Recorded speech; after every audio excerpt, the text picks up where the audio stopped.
Hey everyone, this is Neha and welcome back to my channel. कैसे हैं आप सब? आई होप आप बहुत बढ़िया होंगे। स्वागत है आपका अपने चैनल स्टडी परचम में। आज का हमारा हिंदी ग्रामर का टॉपिक है पद परिचय। हिंदी ग्रामर में आज हम पद परिचय पढ़ेंगे कि पद का कैसे परिचय हम देते हैं उसके बारे में हम समझेंगे। अगर आप चैनल पे नए हैं तो चैनल को लाइक शेयर और सब्सक्राइब करते रहिएगा और बने रहिएगा आपके अपने चैनल स्टडी परचम पे। देखिए, हिंदी ग्रामर का एक बहुत ही ज़्यादा इम्पॉर्टेंट टॉपिक है पद परिचय, जो कि क्लास 10th में 4 नंबर का आता है। जो सीबीएसई बोर्ड या हिंदी के जो भी स्टूडेंट है जिन्होंने क्लास 10th में हिंदी लिया है, उनको पद परिचय करने के लिए आता है एग्जामिनेशन में। और वो कितने मार्क्स के होते हैं? वो 4 मार्क्स के होते हैं। तो अगर आपको पद परिचय करना नहीं आता है या आपको समझना है कि पद परिचय कैसे करते हैं, तो आज आपको इस वीडियो में पद परिचय करना आ जाएगा। ये पद परिचय किसी भी कॉम्पिटिटिव लेवल के एग्जाम के लिए बहुत ज़्यादा इंपॉर्टेंट है, चाहे वो आप किसी भी एग्जाम की तैयारी कर रहे हो जिसमें हिंदी पूछे जाते हैं। तो चलिए फिर आज की क्लास को स्टार्ट करते हैं और पढ़ते हैं कि पद परिचय क्या होता है और कैसे हम पद का परिचय देते हैं। ठीक है, सबसे पहले हम क्या देखेंगे? सबसे पहले हम देखेंगे कि पद परिचय में पद होते क्या है ना। तो देखिए, पद परिचय को समझने से पहले शब्द और पद का भेद समझना आवश्यक है। देखिए, बहुत लोग क्या कहते हैं कि पद क्या है? पद ही शब्द है और शब्द ही पद है, यानी शब्द को ही हम क्या बोलते हैं? पद बोलते हैं। तो फिर पद परिचय क्यों बोला जा रहा है? तो सबसे पहले आप समझिए कि अगर आपको समझना है कि पद परिचय कैसे करना है, उससे पहले आपको क्या देखना होगा कि शब्द और पद में आखिर क्या भेद है, क्या अंतर है, उसको आप समझिए। ठीक है, देखिए, शब्द क्या होता है? शब्द हम कैसे बनाते हैं? वर्णों के मेल से, यानी वर्णों के सार्थक मेल से। ऐसा नहीं कि कोई भी वर्ण उठाए और एक शब्द बना दिए। देखिए, वर्ण आपको इस तरह उठाना है कि जब आप शब्द बनाएंगे तो उसकी एक सार्थक यानी मीनिंगफुल वर्ड बनना चाहिए, है ना, यानी सार्थक शब्द बनना चाहिए। ऐसा नहीं, मान लीजिए आपने क्या उठाया, आपने कमल लिया है ना, कमल आपको लिखना है। ठीक है, तो आप अगर कमल लिख रहे हैं तो कमल कैसे बनेगा? देखिए, एक मिनट। कमल के लिए कौन कौन से वर्ण लेंगे? क, म, ल। ये क्या है? वर्ण है ना। तो ये वर्ण है, ये अलग अलग वर्ण है। जब इसको हम क्या करेंगे, ऐसे हम इसको व्यवस्थित करेंगे कि एक सार्थक यानी मीनिंगफुल वर्ड बन जाए, मीनिंगफुल शब्द बन जाए। तो आप क्या लिखोगे? क, म, ल। ये सार्थक अरेंजमेंट हो गया। अरेंजमेंट किसका हो गया? वर्णों का। ये एक एक सिंगल सिंगल जो है ना, ये सिंगल सिंगल जो दिख रहा है, ये क्या है? वर्ण होते हैं। जब ये वर्ण एक दूसरे से मिलके क्या बना देते हैं? शब्द बना देते हैं ना। और जब शब्द मिलते हैं तो क्या बनता है? वाक्य बनता है। बहुत सारे जब शब्द मिलते हैं, बहुत सारे जब सार्थक शब्द मिलते हैं तो एक वाक्य का निर्माण करते हैं। लेकिन जब बहुत सारे वर्ण मिलते हैं, क, ख, आ, ये सब जब सार्थक रूप से मिलते हैं तो वो क्या बनाते हैं? शब्द बनाते हैं। तो वही यहाँ पर लिखा हुआ है। अगर आप लिखोगे ल, इसी तीनों वर्ण को मिला के ल, म, क, अब इन्हीं तीनों वर्ण को मिला के मैंने ये भी वर्ड बनाया, तो क्या ये सार्थक है? ल, म, क कोई शब्द होता है? नहीं होता है। लेकिन क, म, ल एक सार्थक शब्द बनता है, तो उसी को हम क्या बोलते हैं? शब्द बोलते हैं। तो शब्द कैसे बनता है? वर्णों के सार्थक मेल से क्या बनता है? शब्द बनता है ना। तो चलिए अब देखेंगे, शब्द भाषा की स्वतंत्र इकाई है। यानी शब्द क्या है? भाषा को सबसे पहले, भाषा का निर्माण करने में सबसे पहले वर्ण आता है, वर्ण मिलता है तो शब्द बनता है। तो उसी तरह हम बोलते हैं कि भाषा, जब आपको भाषा या वाक्य बनाई जाती है, किसी भी भाषा का निर्माण किया जाता है, तो सबसे पहले शब्द आता है जो कि स्वतंत्र रूप से अपना उसका एक अस्तित्व होता है ना, उसका अपना इंडिपेंडेंट क्या होता है? आइडेंटिफिकेशन होता है ना, जिसका अर्थ होता है। ठीक है, पद क्या होता है? जब कोई शब्द व्याकरण के नियमों के अनुसार प्रयुक्त होता है। अब हमने शब्द तो समझा कि शब्द क्या होता है, लेकिन शब्द और पद में अंतर क्या होता है? कैसे सब बोलते हैं कि शब्द ही पद है? देखिए, जब वही सार्थक शब्द किसी वाक्य में प्रयुक्त होते हैं और उनका व्याकरण के रूप से एक परिचय होता है, यानी उसको बताया जाता है कि वो शब्द आखिर संज्ञा है कि सर्वनाम है कि विशेषण है कि क्रिया है, यानी उस शब्द का व्याकरण के रूप से, यानी व्याकरण के पॉइंट ऑफ व्यू से उसका जब हम परिचय देते हैं तो वो क्या होता है, वो होता है पद, यानी शब्द है। जैसे मैंने लिया यहाँ पे राम, आप यहाँ पे देख सकते हो, ठीक है ना। ये आप देख रहे हो उदाहरण में क्या दिया है, सबसे पहले पद क्या है, जब कोई शब्द व्याकरण के नियमों के अनुसार प्रयुक्त होता है, यानी शब्द अगर अकेले है ना, अकेले अगर ये राम है तो ये क्या है, शब्द है। लेकिन जब एक वाक्य में यूज हो जाएगा इस शब्द का तो वो क्या हो जाएगा, पद में बदल जाएगा। अकेले है तो क्या है, वो शब्द है, लेकिन इस तरह एक सेंटेंस में, एक वाक्य में जब हम इस राम का यूज करेंगे तो वो क्या बन जाएगा, वो पद बन जाएगा। समझ में आया पद क्या है और शब्द क्या है। जब अकेले इंडिविजुअल उसकी आइडेंटिटी है ना, तो राम किसी का नाम है तो बस वो राम है, शब्द हो गया। लेकिन वो राम जब एक वाक्य में प्रयोग हो गया, राम पत्र पढ़ता है, तो राम क्या हो गया, पद हो गया। कैसे पद हो गया, क्योंकि व्याकरण के दृष्टि से राम क्या है, एक संज्ञा है ना। संज्ञा में कौन सा संज्ञा है ना, ये सब चीज आपको पद परिचय में बताना पड़ता है, पूरा डिटेल देना होता है। आगे की स्लाइड में हम यही सब पढ़ेंगे, है ना।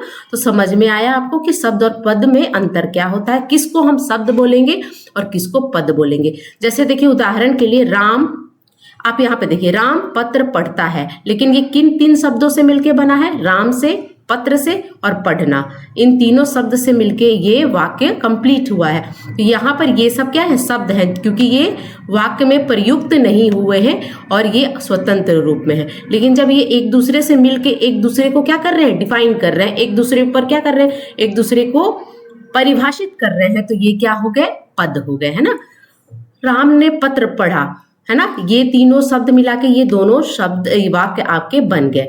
इन दोनों वाक्यों में अलग अलग ढंग से प्रयुक्त होकर राम, पत्र और पढ़ना पद बन गए हैं। समझ में आया पद कब होगा और शब्द कब होगा, जब इंडिविजुअली अपनी आइडेंटिटी को डिस्क्राइब करेगा कोई तो वो शब्द हो गया। लेकिन जब उसी शब्द का हम व्याकरण के रूप में किसी वाक्य में प्रयोग करेंगे तो वो क्या हो जाता है, पद हो जाता है। ठीक है, चलिए नेक्स्ट देखते हैं हम किस तरह से पद का परिचय देते हैं। देखिए पद परिचय, वाक्य में प्रयुक्त पदों का विस्तृत व्याकरणीय परिचय देना ही पद परिचय होता है। अगर एग्जामिनेशन में आए क्वेश्चन कि पद परिचय क्या होता है, किसी भी पदों का विस्तृत यानी डिटेल में, विस्तृत मतलब क्या, डिटेल में व्याकरणीय यानी ग्रामर की दृष्टि से, ग्रामेटिकली आपको क्या करना है, इंट्रोड्यूस करना है कि वो ग्रामर में क्या है, संज्ञा है, सर्वनाम है, विशेषण है, क्रिया है, अव्यय है, क्या है, आपको बताना पड़ेगा। तो वो क्या होता है, पद परिचय होता है ना। प्रयोग के आधार पर 5 प्रकार के पद होते हैं। प्रयोग के आधार पर कितने प्रकार के पद होते हैं, 5 प्रकार के। कौन कौन से होते हैं, संज्ञा, सर्वनाम, विशेषण, क्रिया, अव्यय। अब अव्यय के भी प्रकार होते हैं, क्रिया विशेषण, संबंध बोधक, समुच्चय बोधक अव्यय और विस्मयादि बोधक अव्यय। अब देखिए मैं ये समझ के चल रही हूँ कि आपको इन सब ये जो संज्ञा है, सर्वनाम है, विशेषण है, क्रिया है, अव्यय है, इनकी आपको बेसिक नॉलेज होगी, यानी आप इन सब के बारे में इन सब के बारे में आपको क्या होगी, बेसिक नॉलेज होगी। इन सब के बारे में आपको थोड़ा बहुत पता होगा। अगर आपको नहीं पता है तो अगर आप प्लेलिस्ट में जाइए और प्लेलिस्ट में जाकर आपको एक एक टॉपिक बहुत अच्छे से और डिटेल में और इजी वे में पढ़ाया हुआ आप पढ़ सकते हैं। अगर किसी कारण बस आप नहीं पढ़ सकते, आपके पास समय की कमी है, तो मैं बताते चलूंगी कि संज्ञा क्या होता है, सर्वनाम क्या होता है, विशेषण क्या होता है, क्रिया क्या होता है, अव्यय क्या होता है। ठीक है, तो अगर आपको पद परिचय करना है तो आपको इन सब टॉपिकों का नॉलेज होना चाहिए और आपको ये पता होना चाहिए कि संज्ञा क्या होता है, सर्वनाम क्या होता है, विशेषण क्या होता है, क्रिया क्या होता है, अव्यय क्या होता है। ठीक है, देखिए इन सारे को क्या होता है, 2 पार्ट में डिवाइड किया गया है। ठीक है ना, एक विकारी शब्द होता है, एक अविकारी शब्द होता है। अविकारी शब्द क्या होता है, अव्यय होता है। अव्यय को ही हम क्या बोलते हैं, अविकारी शब्द, और अविकारी शब्द को ही हम क्या बोलते हैं, अव्यय बोलते हैं। और विकारी शब्द, अविकारी शब्द क्या होता है, काल, लिंग, वचन, कारक आदि में बदलाव आ जाता है, वो विकारी शब्द होता है। यानी अपने रूप को वो बदल सकता है ना। किस तरह बदलेगा, काल आने पे बदलेगा, लिंग आने पे बदलेगा, वचन आने पे बदलेगा, कारक आने पर वो अपने अस्तित्व को चेंज कर सकता है। वो क्या होता है, विकारी शब्द होता है ना। ये सब के में उनमें बदलाव होता है। अविकारी शब्द क्या होता है, किसी भी परिस्थिति में वो अपने रूप को परिवर्तन नहीं करता है, परिवर्तित नहीं करता है। काल, लिंग और वचन में कोई परिवर्तन नहीं होता है, तो वो क्या होता है, अविकारी शब्द होता है ना। अविकारी शब्द क्या होता है?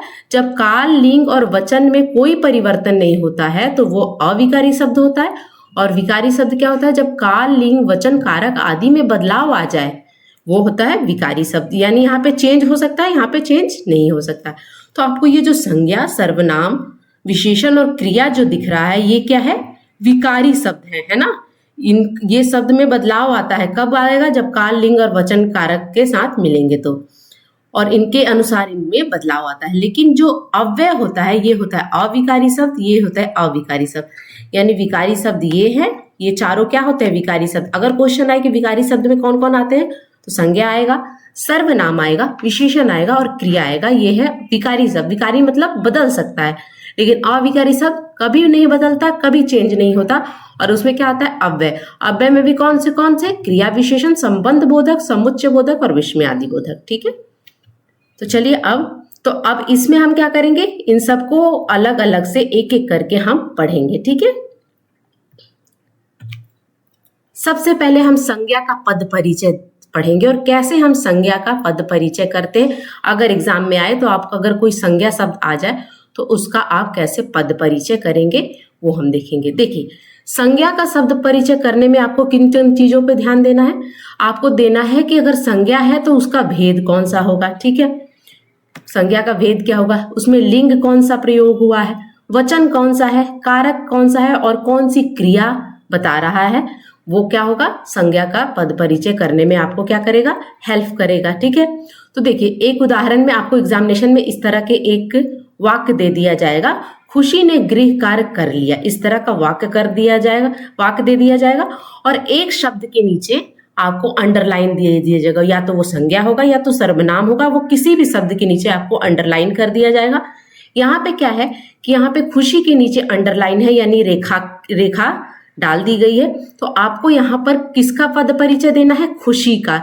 तो इस तरह से एग्जामिनेशन में क्वेश्चन दिया जाएगा कि खुशी ने गृह कार्य कर लिया, इसमें खुशी का आपको पद परिचय देना है। यानी क्वेश्चन आएगा कि रेखांकित शब्द का पद परिचय दीजिए।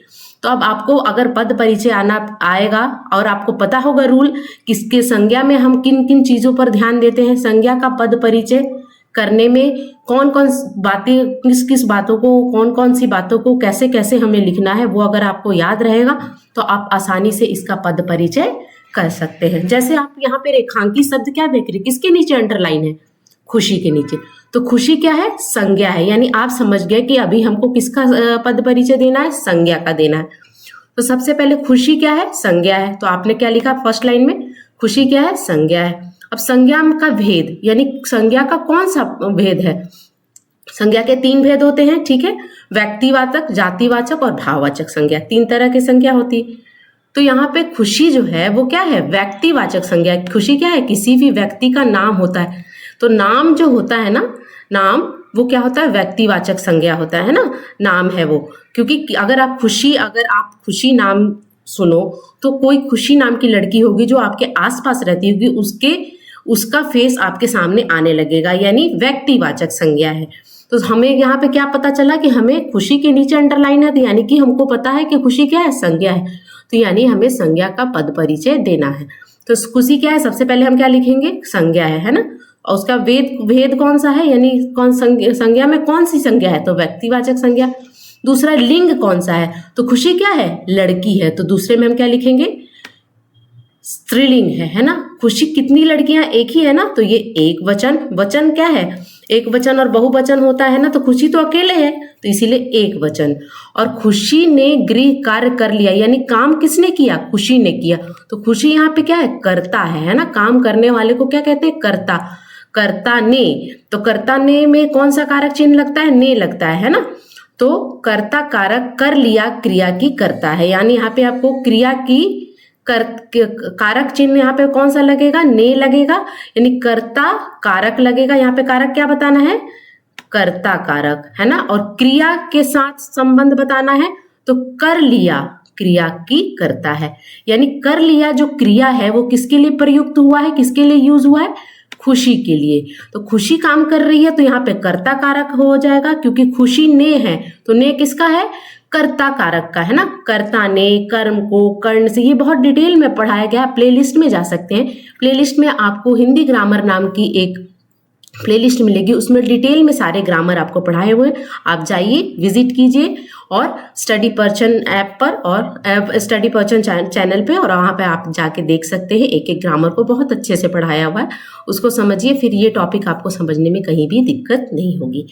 तो इस तरह से हमने क्या किया, खुशी का पद परिचय दिया, यानी खुशी एक शब्द थी, शब्द में क्या थी, संज्ञा थी, है ना। खुशी क्या है, एक शब्द है जो कि यहाँ पे वाक्य में प्रयोग हुआ है, तो शब्द से ये किसमें बदल गया, ये है खुशी एक शब्द थी, किसी व्यक्ति का नाम थी, तो शब्द से पद में बदले, तो पद में क्या है, संज्ञा है। संज्ञा का कौन सा पार्ट है, व्यक्तिवाचक संज्ञा। खुशी क्या है, स्त्रीलिंग है, लड़की है तो स्त्रीलिंग हो गया। एक अकेली खुशी है तो एक वचन हो गया। खुशी काम कर रही है, यानी कौन सी कारक है, कर्ता कारक। जो काम करने वाला होता है वो कर्ता कारक होता है। कर लिया, है ना, कर लिया क्या होगा, क्रिया के साथ क्या संबंध है, कर लिया, क्या कर लिया किसके लिए यूज हुआ है, खुशी के लिए। तो ये ऐसे हम संज्ञा का पद परिचय देंगे, ठीक है। अब हम देखेंगे सर्वनाम का पद परिचय हम कैसे करते हैं। सर्वनाम का पद परिचय, सर्वनाम का सबसे पहले आपको भेद बताना होगा कि पुरुषवाचक है, निश्चयवाचक है, अनिश्चयवाचक है, प्रश्नवाचक है, संबंधवाचक है या निजवाचक है। फिर सर्वनाम का आपको लिंग बताना होगा, जैसे आपने संज्ञा में बताया था। वचन बताना है, एक वचन है, बहुवचन है। कारक है तो कौन सा कारक है, क्रिया और क्रिया का कर्ता और क्रिया का कर्म के साथ आपको संबंध बताना होगा। तो चलिए हम एक एग्जाम्पल से समझते हैं। वह पुस्तकालय गया, है ना, तो वह क्या है, वह के नीचे आपको अंडरलाइन दिया है, तो वह क्या है, एक सर्वनाम है ना। तो सबसे पहले हमको किसका पद परिचय देना है, एग्जाम में अगर आ जाए क्वेश्चन तो वह का देना है, कि वह के नीचे इस तरह एग्जाम में अंडरलाइन या रेखा खींची हुई रहेगी। तो वह क्या है, सबसे पहले सर्वनाम है। वह कौन सा है, वह, तुम, मैं, ये सब क्या आता है, पुरुषवाचक सर्वनाम होता है ना। अब पुरुषवाचक सर्वनाम के भी तीन भेद होते हैं, उत्तम पुरुष, मध्य पुरुष और अन्य पुरुष, तीन होते हैं। तो यहाँ पर सर्वनाम में सबसे पहले तो वह को डिस्क्राइब कीजिए, क्या है वह, इसको संज्ञा की दृष्टि से आपको वह को क्या बताना है, पूरा डिटेल देना है वह का, तो वह क्या है, सर्वनाम है। अब कौन सा सर्वनाम है, पुरुषवाचक सर्वनाम है। अब पुरुषवाचक में भी अगर पूछेगा कि कौन सा सर्वनाम है, तो वह किसके लिए, वह जैसे हम पढ़ते हैं ना, first person, second person and third person, तो वह क्या है, वह क्या होता है, मैं यानी फर्स्ट पर्सन, मैं या आई हम बोलते हैं फर्स्ट पर्सन, यू या तुम बोलते हैं तो वो क्या होता है, सेकंड पर्सन, और ही और शी यूज करते हैं तो वो क्या होता है, थर्ड पर्सन, यानी तीसरे व्यक्ति के लिए। तो ही और शी के लिए यहाँ पे क्या होता है, वह होता है ना, वह हम यूज कर रहे हैं, तो क्या हो गया, ये थर्ड पर्सन है। तो ये सबसे पहले तो ये सर्वनाम हुआ, सबसे पहले हम समझेंगे कि ये तो सर्वनाम है। सर्वनाम में कौन सा है, पुरुषवाचक सर्वनाम है। अब पुरुषवाचक सर्वनाम का कौन सा पार्ट है, तो ये वह है, यानी ही शी इट की बात हो रही है, तो ये क्या हो जाएगा, वह क्या हो गया, अन्य पुरुष यानी थर्ड पर्सन। तो पुरुषवाचक में भी क्या होगा, अन्य होगा, अगर और डिटेल में लिखोगे तो। वह पुस्तकालय गया, ये क्या है, स्त्रीलिंग की बात हो रही है ना, मेल को डिस्क्राइब किया जा रहा है, मेल के लिए यूज किया जा रहा है। कौन सा वचन है, एक वचन है, क्योंकि वह अकेले है। कर्ता कारक है, यानी यहाँ पे कर्ता, वो काम कौन कर रहा है, कर्ता कर रहा है, तो कर्ता कारक लगेगा, है ना, गया। और क्रिया के साथ संबंध, यानी क्रिया कौन सी है जो कि वह के साथ संबंध स्थापित कर रही है, तो गया क्रिया, है ना। तो कर्ता कारक गया क्रिया का कर्ता है ना, यानी कर्ता गया किसके लिए प्रयोग हो रहा है, वह के लिए। तो यहाँ पे कर्ता कारक सबसे पहले तो कौन सा कारक होगा, कर्ता कारक होगा। गया किसके लिए यूज हो रहा है, वह के लिए यूज हो रहा है, तो क्रिया का कर्ता है, ठीक है। इस तरह से हम पद परिचय देंगे। दूसरा है ख, हम इंडिया गेट देखने गए, हम इंडिया गेट देखने गए, तो सबसे पहले हम क्या है, सर्वनाम है, ठीक है। सर्वनाम में कौन सा है, उत्तम पुरुष, मैं और हम क्या होता है, उत्तम पुरुष यानी फर्स्ट पर्सन, तो उत्तम पुरुष सर्वनाम है ना। अब क्या है, हम इंडिया गेट देखने गए, तो हम क्या है, पुल्लिंग है, तो पुल्लिंग देंगे। हम यानी हम में मैं भी अकेले आ सकते हूँ या एक दो लोग और आ सकते हैं, तो यहाँ पे क्या हो जाएगा, जैसे हम बोलते हैं कि जैसे मैं और मेरी बहन है, तो हम बोलेंगे हम अभी बाजार गए थे, तो मैं अपने लिए और मैं अपनी बहन के लिए, दोनों के लिए हम का प्रयोग कर रही हूँ, तो यहाँ पे हो जाएगा बहुवचन। और यहाँ पे कर्ता कारक देखने गए क्रिया का कर्ता है, यहाँ पर भी कौन सा कारक होगा, कर्ता कारक। कौन कर रहा है, जो कर्ता है वही क्रिया का क्रिया कर रहा है, तो यहाँ पे कर्ता कारक और क्रिया क्या है, देखने गए क्रिया का करता है। समझ में आई बात। चलिए नेक्स्ट देखते हैं विशेषण का। विशेषण का पद परिचय। विशेषण के भेद आपको समझ में पता होना चाहिए। गुणवाचक विशेषण, संख्यावाचक, सर्वनामिक विशेषण या परिमाणवाचक विशेषण। गुणवाचक यानी उसकी दशा बता रहा है, सुंदर, बड़ा, लंबा, मोटा, इस तरह बताए तो गुणवाचक। संख्यावाचक बताए 1 2 3 4 ऐसे बताए तो वो संख्यावाचक। सर्वनामिक विशेषण यानी सर्वनाम की तरह विशेषण का प्रयोग किया जाए, जैसे हम यह लेते हैं तो यह क्या है, सर्वनामिक विशेषण होता है। और परिमाणवाचक यानी 2 किलो, 4 किलो, 5 लीटर, तो जब आप इकाई जोड़ देते हैं, नंबर के साथ इकाई जोड़ते हैं, जैसे 5 लीटर आपने लिखा है ना, जैसे आपने लिखा 5 लीटर लिखा है ना, 5 लीटर लिखा, तो ये लीटर इकाई जुड़ गई और ये 5, तो ये होता है परिमाणवाचक, है ना। उसके बाद अवस्था आपको बताना है, मूल अवस्था है, उत्तर अवस्था है या उत्तम अवस्था है। लिंग बताना है, वचन बताना और विशेष्य बताना। विशेष्य क्या होता है, मैंने विशेषण के विशेषण जब मैंने टॉपिक पढ़ाया था तो उसमें विशेष्य बताया था, जो शब्द जिसकी विशेषता बताई जाती है ना, वो क्या होता है, विशेष्य होता है। जिसकी विशेषता, जिस शब्द की विशेषता बताई जाती है वो क्या होता है, विशेष्य होता है। ठीक है, अब देखो यहाँ पे पहला एग्जाम्पल हम देखते हैं। ललिता ने सुंदर फ्रॉक पहनी। ललिता ने क्या पहनी, सुंदर फ्रॉक पहनी। ठीक है, तो यहाँ पर आप बताइए कि विशेष्य क्या होगा, फ्रॉक होगा, क्योंकि किसकी बताई जा रही है, सुंदर फ्रॉक, है ना। तो फ्रॉक क्या है, विशेष्य है ना, विशेष है। कैसे विशेष है, क्योंकि ये फ्रॉक किसके बारे में सुंदर बता रहा है, ये सुंदर किसके बारे में बताया जा रहा है, सुंदर फ्रॉक है ना। सुंदर लड़की होती तो सुंदर होती, यहाँ पर ललिता सुंदर नहीं बताया जा रहा कि ललिता सुंदर है, यहाँ पे फ्रॉक को सुंदर बताया जा रहा है, यानी किसकी विशेषता बताई जा रही है, फ्रॉक की विशेषता बताई जा रही है। यानी यहाँ पे जिसकी विशेषता बताई जाती है वो क्या होता है, विशेष्य होता है। ठीक है, तो यहाँ पे अंडरलाइन जो शब्द दिया है वो क्या है, सुंदर। तो सुंदर यानी क्या है, ये विशेषण। तो आपको समझना है कि सुंदर क्या होता है, विशेषण होता है, यानी हमको यहाँ पे विशेषण की पद परिचय को देना है। सुंदर, यहाँ पे सबसे पहले हम सुंदर का क्या लिखेंगे, ये विशेषण है। विशेषण में कौन सा विशेषण है, गुणवाचक, जैसे सुंदर, बुरा, खराब, लंबा, ऊंचा, मोटा, ये सब क्या होता है, गुणवाचक विशेषण है। तो विशेषण में गुणवाचक विशेषण है। ललिता ने सुंदर फ्रॉक पहनी, यानी किसी लड़की की बात हो रही है तो वो स्त्रीलिंग हो गया। एक लड़की है तो एक वचन। फ्रॉक क्या है, यहाँ पे विशेष्य आपको बताना है, तो विशेष्य क्या है, फ्रॉक है। फ्रॉक संज्ञा की विशेषता, यानी किसकी विशेषता बताई जा रही है, फ्रॉक की विशेषता बताई जा रही है। तो बहुत ईजी है विशेषण का पद परिचय। अब देखते हैं दूसरा, छोटी बहन शोर मचा रही है ना, छोटी बहन, तो यहाँ पे संज्ञा की विशेषता बताई जा रही है। यहाँ पे संज्ञा क्या है, बहन, और संज्ञा की विशेषता कौन बता रहा है, क्या बता रहा है, छोटी। तो यहाँ पे सबसे पहले आप विशेष्य कौन होगा, जिसकी विशेषता बताई जा रही है वो क्या होता है, विशेष होता है। तो बहन क्या है, विशेष्य है। तो सबसे पहले आपको छोटी क्या है, सबसे पहले ये देखिए कि छोटी क्या है, एक विशेषण है ना। विशेषण में कौन सी है, गुणवाचक विशेषण है। छोटी बहन शोर मचा रही है, यानी बहन है तो वो स्त्रीलिंग हो गया। कौन, एक लड़की के बारे में बात हो रही है तो वो एक वचन हो गया। अब यहाँ पे विशेष्य बताना है ना, चौथा पॉइंट क्या है कि हमें विशेष्य बताना है। तो विशेष्य क्या है, यानी किसकी विशेषता बताई जा रही है, छोटी बहन की विशेषता, यानी बहन कैसी है, छोटी है ना। तो बहन संज्ञा की विशेषता, यानी बहन क्या है, विशेष्य है। समझ में आया। चलिए अब हम देखेंगे क्रिया का पद परिचय कैसे करेंगे, है ना। क्रिया का पद परिचय करने से पहले आपको समझ में आना चाहिए कि अकर्मक क्रिया क्या होती है और सकर्मक क्रिया क्या होती है। अकर्मक क्रिया और सकर्मक क्रिया को बताने में आपको 2 चीजों पे ध्यान रखना है। आप प्रश्न करके देखिए क्या और किसको, अगर क्या और किसको प्रश्न करने पर किसी एक का भी उत्तर मिल जाता है, यानी आंसर मिलेगा, तो वो होगा सकर्मक क्रिया, यानी क्रिया हो रही है, मतलब सार्थक रूप से हो रही है।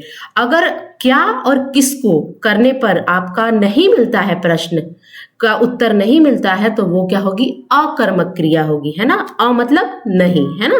तो चलिए क्रिया के भेद के बारे में आपको पता होना चाहिए, यानी क्रिया के भेद क्या होते हैं, अकर्मक क्रिया और सकर्मक क्रिया। क्रिया के मेनली 2 भेद होते हैं, है ना। लिंग आपको बताना होगा, वचन आपको बताना होगा, है ना, और लिंग बताना होगा, वचन बताना होगा, धातु, काल, वाच्य, क्रिया, कर्ता, है ना। वाच्य हमने पढ़ा है ना, कृतवाच, कर्मवाच और भाववाच मैंने पढ़ाया है ना। क्रिया का कर्म कौन है ये बताना पड़ेगा। अब देखिए हम एग्जाम्पल से समझते हैं। जब मैं पहुंचा तो विजय सो रहा था। जब मैं पहुंचा तो विजय सो रहा था। अब यहाँ पे सो रहा था के नीचे अंडरलाइन है, यानी आपको सो रहा था का पद परिचय देना है। तो सो रहा था, है ना, सो रहा था क्या हो गया, यानी सोना, उठना, जागना, चलना, खाना पीना, जो एक्शन वर्ड होते हैं वो क्या होता है, क्रिया होती है, यानी वर्ब होता है। ठीक है, तो ये क्रिया है। अब क्रिया में अकर्मक क्रिया है कि सकर्मक क्रिया है, यहाँ पे तो मैंने लिखा है कि अकर्मक। अब आप कैसे पहचानोगे, सो रहा था, तो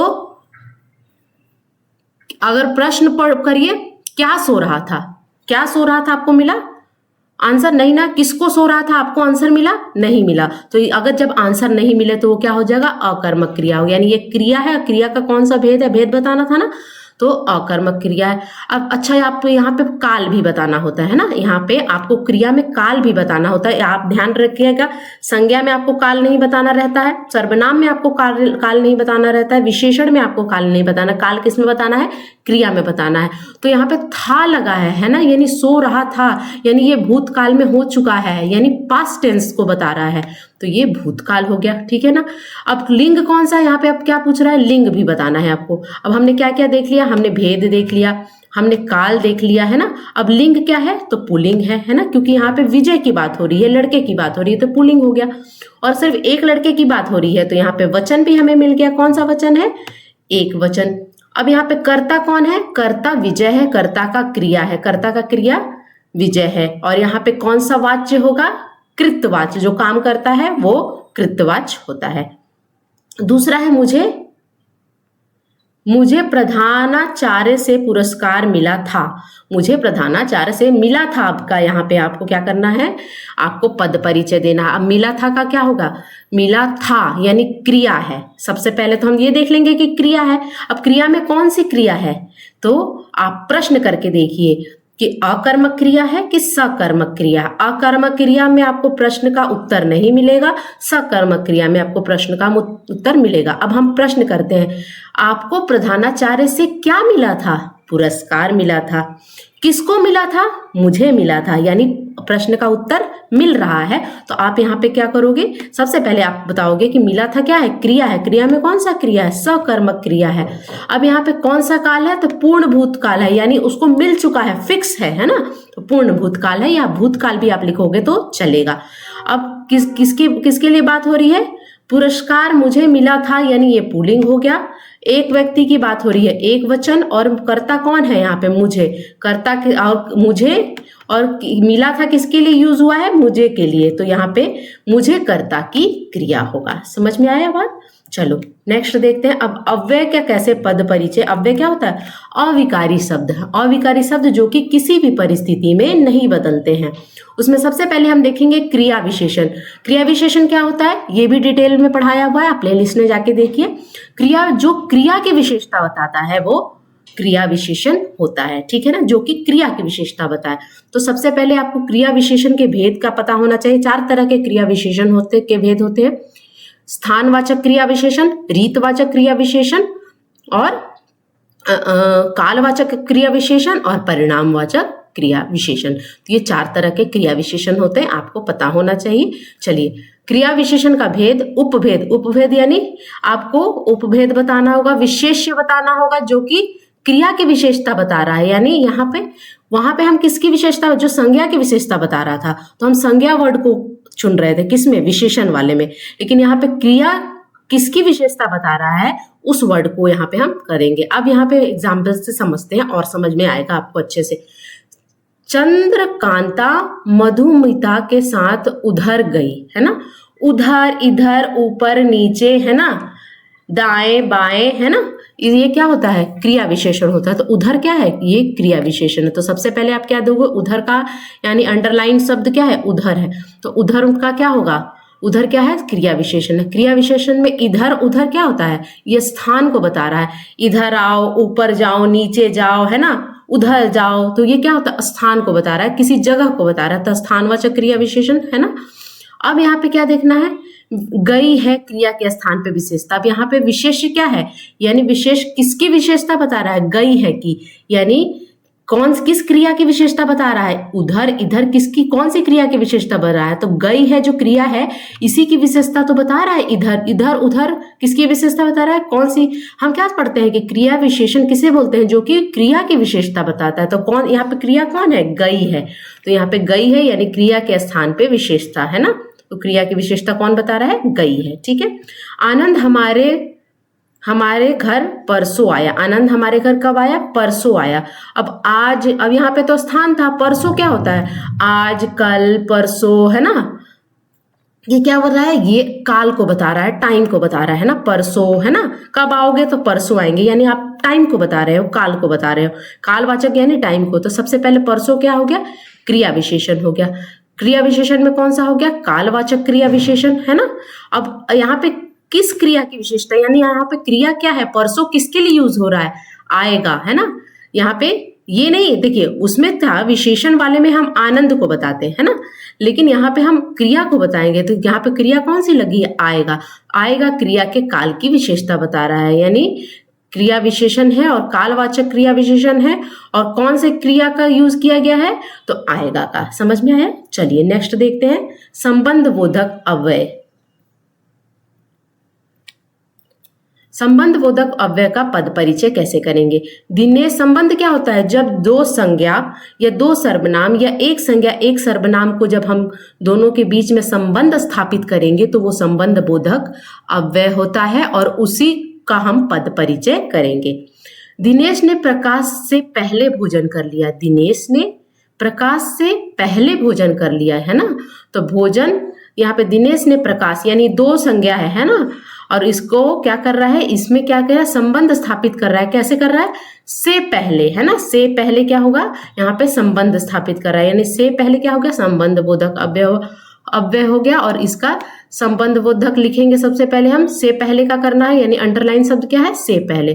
कालवाचक है, यानी से पहले में संबंध बोधक का कौन सा है, समय का बता रहा है ना, पहले बाद में ये सब क्या होता है, काल होता है, समय होता है, तो कालवाचक। और किन दोनों के बीच में संबंध स्थापित कर रहा है, दिनेश और प्रकाश में संबंध बोधक अव्यय का प्रयोग किया जा रहा है, यानी इन दो लोगों के यानी दो संज्ञाओं का प्रयोग करके यहाँ पे संबंध को स्थापित किया जा रहा है। और ये से पहले है ना, से बाद में, ये क्या है, संबंध बोधक अव्यय है। अव्यय है या अव्यय ऐसे शब्द जो कि बदलते नहीं, से पहले आप कभी भी किसी के साथ भी लगा दो, से पहले हमेशा से पहले ही रहेगा, से पहलो नहीं होगा, से पहली नहीं होगा, है ना।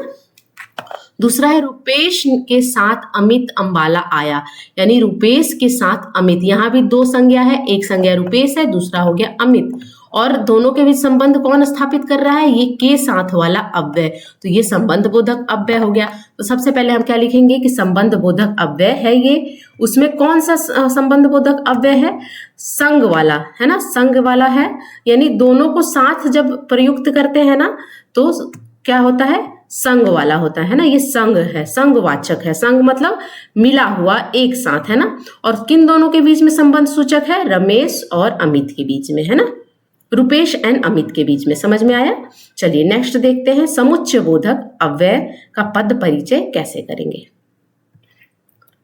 समुच्चय बोधक अव्यय में योजक शब्द लगते हैं, उससे पद परिचय करते हैं। जैसे पहला क्या है, ईला को पुस्तक खरीदनी थी परंतु नहीं खरीदी, ईला को क्या खरीदनी थी, पुस्तक खरीदनी थी, लेकिन परंतु, ये सब क्या होता है, समुच्चय बोधक का क्या होता है, इंडिकेटर होता है। समुच्चय बोधक शब्द होते हैं जो कि जोड़ने का काम करते हैं। यहाँ पे क्या है, परंतु नहीं खरीदी, परंतु क्या हो गया, ये समुच्चय बोधक हो गया। तो यहाँ पे लिखेंगे सबसे पहले कि समुच्चय बोधक हो गया है ना। समुच्चय बोधक में कौन सा है, विरोध, यानी विरोध हुआ ना। यहाँ पे देखिए ईला को खरीदनी थी लेकिन नहीं खरीदी, तो यहाँ पे क्या हो गया, कॉन्ट्रडिक्शन हो गया, विरोध हो गया है ना। और किन दोनों के भी, ईला को पुस्तक खरीदनी थी, यानी यहाँ पे देखिए किन दोनों शब्द को जोड़ रहा है, ईला को पुस्तक खरीदनी थी, लेकिन यहाँ पे क्या आ गया, परंतु नहीं खरीदी, ये दो अलग अलग हो गए। अब इन दोनों को किस अव्यय से जोड़ा गया है, परंतु शब्द से। तो यहाँ पे क्या है, ईला को पुस्तक खरीदनी थी, यहाँ पे लिखेंगे दूसरा, और वहां पे दो संज्ञा दो सर्वनाम, इससे पहले वाले में क्या था, संबंध बोधक में दो संज्ञा दो सर्वनाम या एक संज्ञा एक सर्वनाम के बीच में देखना था।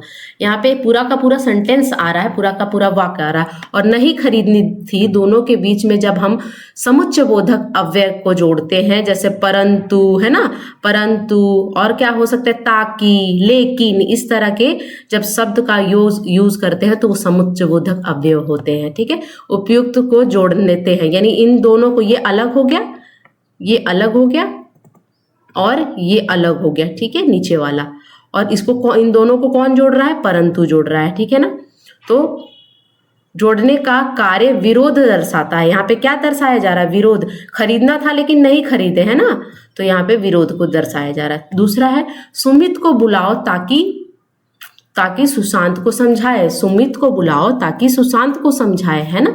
यहाँ पे ताकि क्या हो गया, ताकि, परंतु, इसलिए, क्योंकि, ये सब क्या होता है, अव्यय होते हैं। तो समुच्चय बोधक है, सबसे पहले तो आपको समुच्चय बोधक में उद्देश्यवाचक है। उद्देश्य कैसे है कि सुमित का क्या उद्देश्य है, सुमित को बुलाने का उद्देश्य क्या है, पर्पस क्या है, सुशांत को समझाने का, क्योंकि सुशांत क्या है, समझ नहीं रहा है, तो उसको सुमित आएगा समझाएगा तो वो शायद समझ जाए, इसीलिए यहाँ पे क्या बोला जा रहा है, सुमित को बुलाओ ताकि सुशांत को समझाए। तो यह समुच्चय बोधक है। उस समुच्चय बोधक उद्देश्यवाचक क्यों दे रहे हैं, क्योंकि यहाँ पे उद्देश्य को, पर्पस क्या है सुमित को बुलाने का, कि सुशांत को समझाने का। सुमित को बुलाना ये अलग हो गया, ठीक है, बुलाओ और सुशांत को समझाओ ये अलग वाक्य होंगे। और दो वाक्यों को जोड़ने का काम कौन कर रहा है, ताकि, यानी समुच्चय बोधक अव्यय ताकि का यूज किया जा रहा है दो शब्दों को जोड़ने में। तो उपवाक्य को जोड़ने का कार्य उद्देश्य स्पष्ट करता है। यहाँ पे विरोध स्पष्ट कर रहा था, यहाँ पे उद्देश्य स्पष्ट कर रहा है। अब आखिरी हम पढ़ेंगे विस्मयादि बोधक अव्यय का पद परिचय कैसे करते हैं। विस्मयादि बोधक, विस्मयादि बोधक में सबसे पहले तो आपको इसी तरह पहचान लेना होगा कि विस्मय व बोधक चिन्ह होंगे। विराम चिन्ह मैंने पढ़ाया है, आप पढ़ सकते हो जाके, है ना। अरे इस तरह के चिन्ह होते हैं वो विस्मयादि बोधक चिन्ह होते हैं। ठीक है, अच्छा रोहतक चले गए, यानी अच्छा रोहतक चले गए, यहाँ पे क्या हो रहा है, अच्छा के पास क्या लग रहा है, विस्मयादि बोधक चिन्ह लग रहा है, और इसके नीचे अंडरलाइन है, तो इसी का आपको पद परिचय करना है। तो सबसे पहले विस्मयादि बोधक है ना, उसमें स्वीकृति सूचक है। स्वीकृति मतलब परमिशन वाला, परमिशन लेने वाला, है ना। तो विस्मयादि बोधक का कौन सा, स्वीकृति सूचक है। अच्छा रोहतक चले गए, तो स्वीकृति के भाव को दर्शाने वाला। ठीक है, अब दूसरा यहाँ पे देखते हैं, अरे हमारा स्कूल मैच जीत गया, अरे हमारा स्कूल मैच जीत गया। अब यहाँ पे क्या हो रहा है, आश्चर्य हो रहा है, उसे जिसने भी जो भी ये बात कर रहा है उसको विश्वास नहीं था कि उसका स्कूल मैच जीत सकता है। लेकिन अगर आपको ये बात पता चले कि आपका स्कूल जो है वो मैच नहीं जीत सकता था और वो जीत गया, तो किस तरह का भाव प्रकट करेंगे, अरे हमारा स्कूल मैच जीत गया, इस तरह का भाव व्यक्त करेंगे। तो सबसे पहले अरे क्या हो गया, विस्मयादि बोधक हो गया। उसमें क्या हो गया, आश्चर्य सूचक, यानी आश्चर्य हो रहा है, शॉक्ड है हम कि अरे कैसे जीत गया, है ना। आश्चर्य के भाव को दर्शाने वाला, है ना। यहाँ पे स्वीकृति के भाव को, अच्छा रोहतक चले जाना, यहाँ पे क्या है बताइए, यहाँ पे परमिशन दिया जा रहा था कि ठीक है तुम रोहतक चले जाना, लेकिन तो यहाँ पे स्वीकृति यानी यहाँ पे परमिशन दिया जा रहा है, और यहाँ पे आश्चर्य हो रहा है यानी यहाँ पे शौक हो रहा है कि कैसे जीत गया, वो तो जीत नहीं सकता था लेकिन जीत गया, तो आश्चर्य का भाव को दर्शाने वाला है। तो इस तरह से हम पद का परिचय देते हैं, एक एक शब्द का व्याकरण के रूप से जब हम पद परिचय देते हैं कि वो क्या है, संज्ञा है तो संज्ञा में क्या है, उसकी लिंग क्या है, उसका वचन क्या है ना।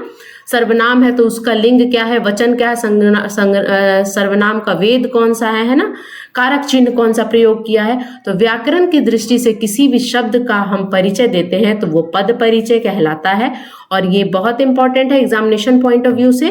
10th क्लास में 4 मार्क्स के इससे क्वेश्चन पूछे जाते हैं, तो आप इस चीज को ध्यान में रखना और बने रहिए आपके अपने चैनल स्टडी परचम के साथ। तब तक के लिए thank you so much for watching, keep watching, keep smiling, bye.